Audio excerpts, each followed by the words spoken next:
Press the bell icon on YouTube and don't miss another update.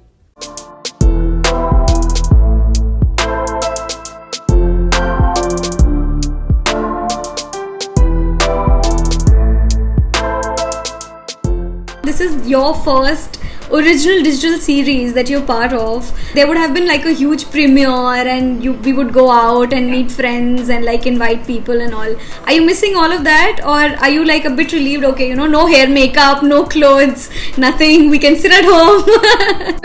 You said exactly the thing. I am relieved because there's no hair and makeup. I was like, this is not gonna come back again. Enjoy it, So I'm a little nervous around like getting dressed and doing all of that a little bit. But I did want to see the series. We were supposed to have a nice premiere in Bombay and everything, and everybody was supposed to come.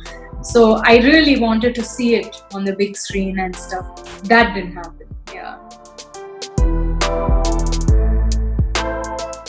I've spoken to a lot of actors during this lockdown, and they've all sort of had the same kind of a temperament when they work for OTT, where they say it's very different in the sense there is no action, there's no cut. It's a whole a completely different experience than movies. How was it for you personally? I was starting to get a little bit tired of. There was this sort of tired ways of working in films, whether it was content or the way it was working, the number of people that were around, the from everything from logistics to production to content to everything.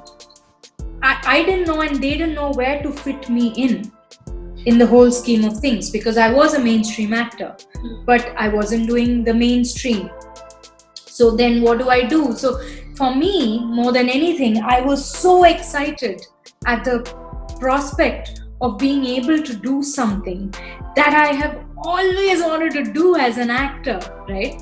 Which is content that's open and that's free, and where people of all ages and all whatever, like they look, however they look or whatever it is, there's so much diversity that I can look forward to. I felt suddenly very hopeful when this, OTT stuff started coming. I said, oh, okay, there you go. That's my space. That's where I would thrive. And that's what I would really enjoy doing more than anything. You've been part of multilingual projects across Bollywood, South Indian cinema.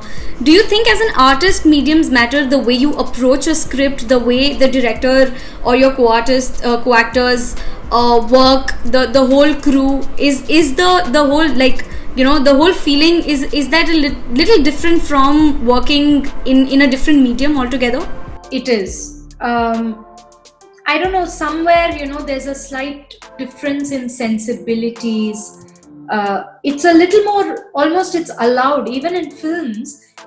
Somewhere it's slightly apologetic. Even if you're doing something very different, somewhere somebody doesn't believe in you, or somebody thinks that this film's not going to do well. Somebody is saying, I can't give you that much because see, it's this kind of a film, it's a small. So somewhere there's a sense of being apologetic about making your own kind of content. That's not there in OTT. You bindas, you just go ahead and do. This is our stuff. Oh, fantastic. This is so different. This is so new. So you're going ahead and doing it. When you're so used to doing films, you are used to a certain timing. Someone like me, I act in real time.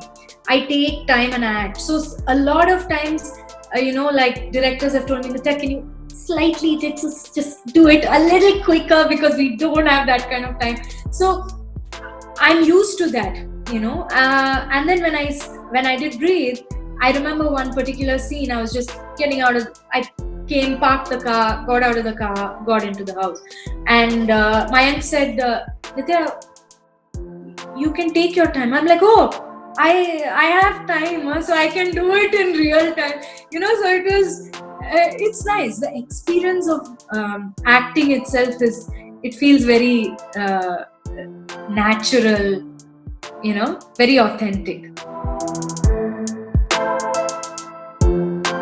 It seems the character has been through so much in the series. How would you describe channelizing yourself towards being in that space of mind, since it's a psychological thriller? This character was so surreal in what it expected me to do, which was it expected me to imagine a situation which is so unique, which doesn't happen often, or that is, I have to imagine what if this happened. I had to imagine what if I had a child, and what if this happened, how would I. And then I realized, oh my god, none of us know how we are going to react to this. None of us have a clue. This is big if you're actually faced with something like this. So I wanted to give a performance which is real. I didn't want to give a just a interpreted performance of, my child. I wanted to give a real performance. What if this really happened? So I did think about it, and I did put myself there. But for me, it takes only minutes though. I just sit sometimes just before the scene or something, and then I just shut my eyes and I kind of try and go into it. It's not a very long process. Pretty much happens on the spot and stuff. But that did put me in a slightly intense space. It was very intense because, I till then, I've always acted with my own experience, with my own emotional intelligence, whatever I knew, whatever I had seen till now. And this was something that I had to only imagine up and do. And I wanted to be real about it. Actors say that a lot of how their work is reflected in the way their co-actors react to the scenes. Without revealing the plot, any particular sequence that comes to your mind when you thought, after you watched it, you thought it came out unexpectedly good? Abhishek and me, there was this, which only Mayank said before. It's a very unusual pairing, it looks very unusual and it is quite unusual. But Mayank said, I always knew that you and Abhishek would look fantastic together. I'm telling you that differences in you will just look like fabulous.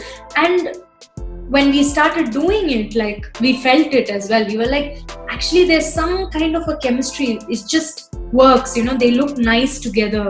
There was a scene I did with Amit, which this actually happened. We did a scene, and by the end of the scene, we were both like, that was really, he was like, yeah, did you feel it? I was like, I felt it. Did you feel it? Yeah, I felt it. So, and then they said, come watch the scene, you guys, watch it, see how it is. So we watched it and we were like, wow, that was one of the rare times I found that sort of give and take happened. Mayank Sharma, he said in an interview that he's been an admirer of your work ever since, I think he watched Rocky Kanmani, and he had imagined you playing Abba since the beginning. What was if you can go back in time, what was the first day on the sets of Breathe like? Any anecdote that you can remember and share? I can't remember the first day, strangely, but I do remember initially meeting them and stuff. I was very surprised by everything. I was firstly surprised that they all knew me and they watched my films and they were very familiar. And then I landed in Bombay and, there were people asking me for pictures and crowding around, and I was like, I thought I was completely chill over here, like I can land in Bombay and nobody will know who I am. So I just went out on the road and people started coming and like, Madam, aapne Kanchana mein kiya na? Aapne Kanchana. I was like, how do these people know? Are there so many South Indians or what? No, everybody. So, and then, the guys who also had acted in Breathe, Marathi actors and all that, they were all like, oh, can we meet Nitya? We've been a big fan. And also, I was really surprised by how much I didn't know, how many people were actually watching my films and everything. I was quite moved with how much Mayank insisted on me being a part of it,